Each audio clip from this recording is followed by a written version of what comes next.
खमम की ऐतिहासिक और इनकलाबी धरती, स्टेज पर मौजूद तेलंगाना के लोकप्रिय मुख्यमंत्री श्री के चंद्रशेखर राव जी, आम आदमी पार्टी के नेशनल कन्वीनर और दिल्ली के क्रांतिकारी मुख्यमंत्री श्री अरविंद केजरीवाल जी, समाजवादी पार्टी के अध्यक्ष और यूपी के एक्स मुख्यमंत्री अखिलेश यादव जी, सीपीआई के जनरल सेक्रेटरी डी राजा जी और केरला के मुख्यमंत्री जो बोलकर चले गए हैं, और बाकी सभी बीआरएस पार्टी के नेतागण और ऑफिसर साहबान, और इतनी भारी संख्या में यहां पर हमारा हौसला बढ़ाने के लिए आने के लिए शुक्रिया। आपका एक एक कदम हमारे सर माथे पर। सबसे पहले सबको नमस्कार, सत श्री अकाल।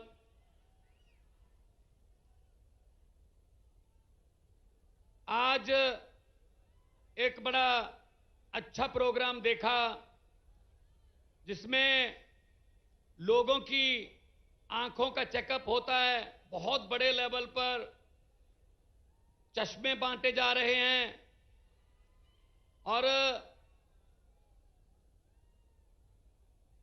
बहुत ही प्रभावशाली प्रोग्राम था जो देखने को मिला।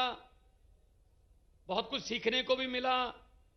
लेकिन मैं तेलंगाना के मुख्यमंत्री जी को कहूंगा कि अगर इतनी भीड़ हो तो इसके लिए भी कुछ स्पेशल चश्मे बनाएं ताकि देख सकें हम भी।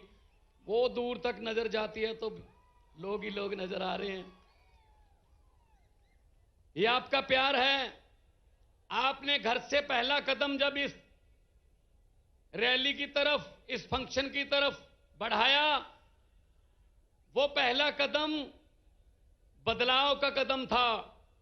आपका यहां पे आना इस बात का सबूत है कि आप देश को प्यार करते हैं। आपको चिंता है कि देश कहां जा रहा है। आपको इस बात का ज्ञान है कि देश नफरत की राजनीति को बर्दाश्त करने वाला नहीं है। यह देश एक गुलदस्ता है, अलग अलग रंगों के फूल हैं, लेकिन कुछ लोग चाहते हैं कि गुलदस्ते में सिर्फ एक ही रंग के फूल हों। यह हो नहीं सकता। यह हो नहीं सकता। जिस गुलदस्ते में सिर्फ एक ही रंग के फूल हों उसको ज्यादा देर देखा नहीं जाता। असल में फूलों की रंग की जो विभिन्नता है वही उसको गुलदस्ता बनाती है। तो आज देश क्या मांग रहा है? देश मांग रहा है रोजगार। Youngest country on the earth India, Bharat, लेकिन युवा बेरोजगार हैं। इन्होंने वादा किया था 2 करोड़ रोजगार हर साल पैदा करने का, वो भी जुमला निकला। इन्होंने वादा किया था किसानों की आमदनी दुगनी करने का, जुमला निकला। इन्होंने कहा था बहुत हुई महंगाई की मार, जुमला। इन्होंने कहा था 15 लाख हर घर के खाते में आ जाएगा, जुमला। तो भारतीय जुमला पार्टी बीजेपी जो है वो देश को मिसलीड कर रही है। वो हर चीज हथियाना चाहते हैं। ये भी मेरा हो जाए, ये भी मेरा हो जाए। जिस राज्य में जीतते नहीं हैं लोगों द्वारा, वहां पे बाई इलेक्शन द्वारा जीत जाते हैं। इस्तीफा दिलवा लो, खरीद लो बंदे, एमएलए खरीद लो। मतलब हिम्मत देखो। आम आदमी पार्टी ने एमसीडी चुनाव में 250 में से 134 सीटें जीती, बहुमत है, लेकिन फिर भी कह रहे हैं जितनी मर्जी आ जाए, मेयर हमारा बनेगा। ये क्या बात हुई भाई? ये लोकतंत्र है? ये तो लूट तंत्र है। ये लूट तंत्र है। लेकिन इनको ये नहीं पता, इनको ये नहीं पता कि वक्त बहुत बड़ी चीज होता है। वक्त राजाओं से भीख मंगवा देता है वक्त, और भिखारियों के सर पे ताज टिका देता है वक्त। वक्त बहुत बड़ी चीज होता है, और ये पब्लिक है, सब जानती है। लोग जब चाहें आदमी अर्श पर, और ऊपर जाके ये बीजेपी वालों की तरह अहंकार करे तो लोग कहते हैं आजा बेटा फर्श पर। बहुत बड़े बड़े उतारे हैं भाई साहब, बहुत बड़े बड़े। हुकूमत वो करते हैं जिनका दिलों पर राज होता है। हुकूमत वो करते हैं जिनका दिलों पर राज होता है। यूं कहने को तो मुर्गे के सर पे भी ताज होता है। तो हुकूमत लोग जिसको दिल में जगह देते हैं उसकी होती है। ये छीनी नहीं जा सकती, ये खरीदी नहीं जा सकती। लोगों का प्यार खरीदा नहीं जा सकता। लोगों के प्यार की किसी करेंसी में कोई कीमत नहीं है। अभी जब से मैंने होश संभाला है, हर 15 अगस्त को लाल किला से तत्कालीन प्रधानमंत्री भाषण देते हैं। मैं भी सुनता था। आज तक वही भाषण,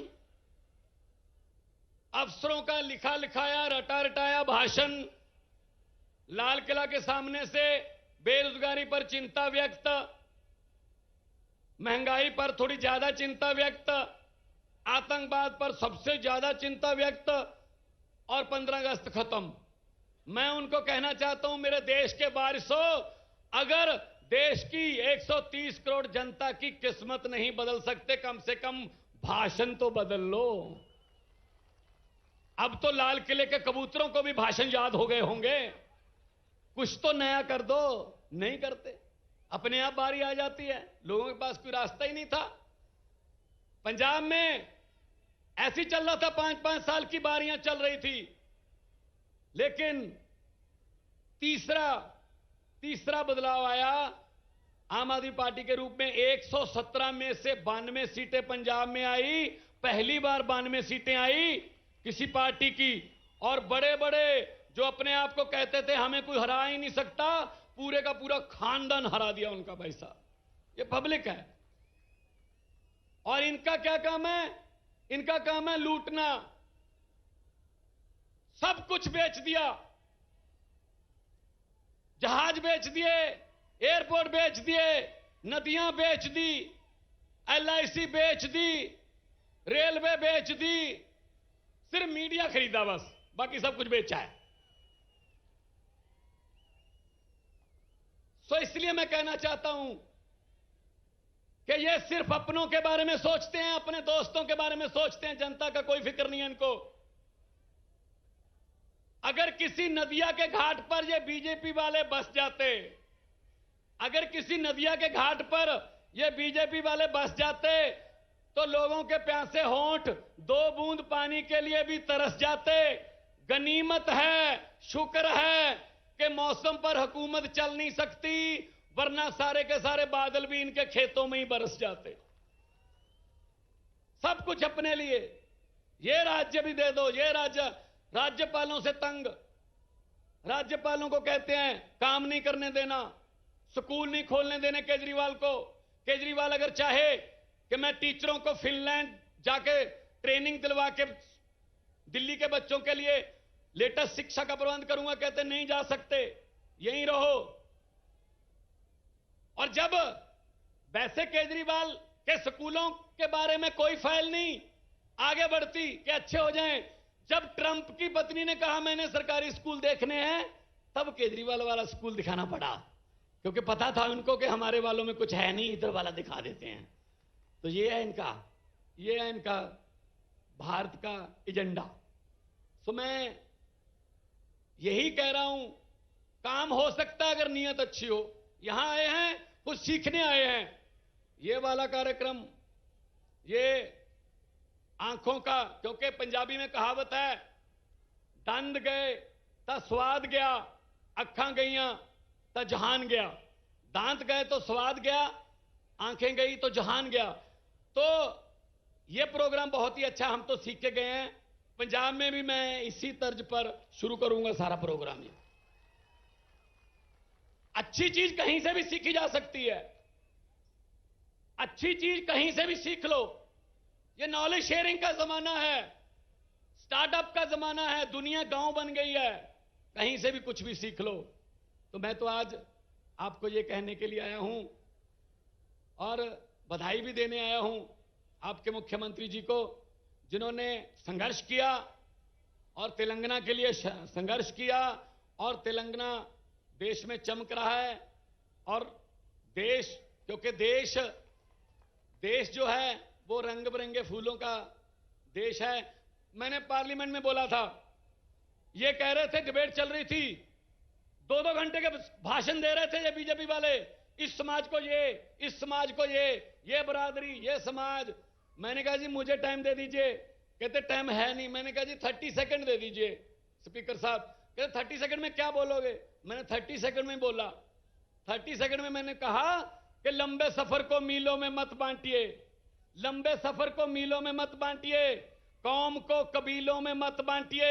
एक बहता दरिया है मेरा भारत देश, इसको नदियों और झीलों में मत बांटिए। सब कुछ आ गया इतने में, यहां ना पहुंचे रवि वहां पहुंचे कवि। तो पंजाब में 100 मोहल्ला क्लिनिक 15 अगस्त को बना दिया था, 26 जनवरी तक 400 और 500 मोहल्ला क्लिनिक बन गए। स्कूलों का कायापलट कर रहे हैं, एजुकेशन की तरफ ध्यान दे रहे हैं। करप्शन हमने लगभग बंद कर दी और पकड़ पकड़ के इनके कांग्रेस के जो करप्ट नेता थे वो जेल में हैं।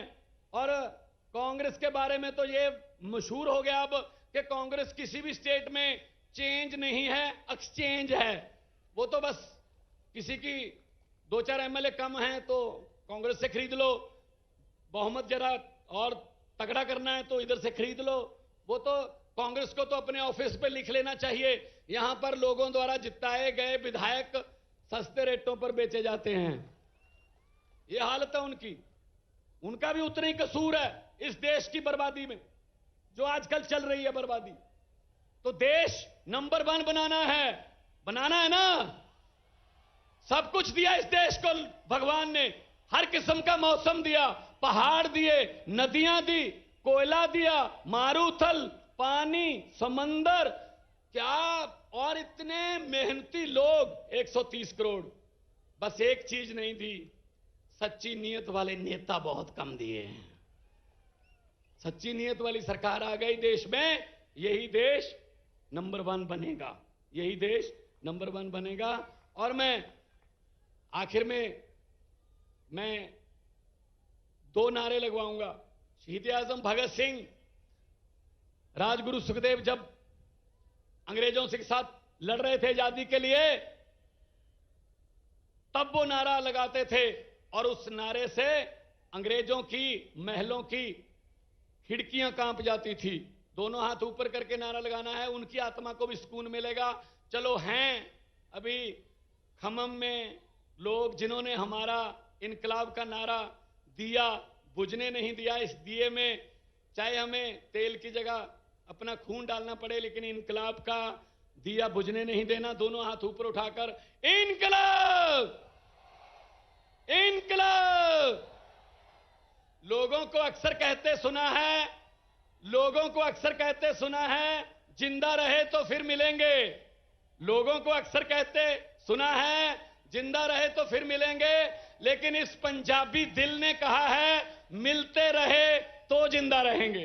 बहुत बहुत धन्यवाद, बहुत बहुत मुबारकबाद आपको, बहुत बहुत शुक्रिया।